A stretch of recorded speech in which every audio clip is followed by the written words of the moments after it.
আপনি যদি আমাকে জিজ্ঞেস করেন হজরতে ইমাম জাফর সাদিক রাদিয়াল্লাহু তাআলা আনহু তিনি কে ছিলেন, তাহলে আমি এক কথায় আপনাকে উত্তর দেব, যিনি কেমিস্ট্রির জনক জাবের ইবনে হায়ান, জিনার কাছ থেকে কেমিস্ট্রি এসেছে, ওই জাবের ইবনে হায়ানের ওস্তাদ ছিলেন হজরতে ইমাম জাফর সাদিক রাদিয়াল্লাহু তাআলা আনহু।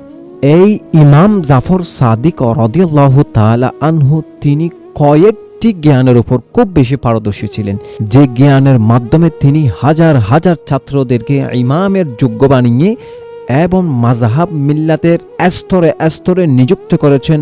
তিনার নাম হলো হযরতে ইমাম জাফর সাদিক রাদিয়াল্লাহু তাআলা আনহু। তিনি কয়েকটি বিষয়ের উপর খুব বেশি পারদর্শী ছিলেন, তার মধ্যে আমি 5টি জ্ঞানের কথা বলবো।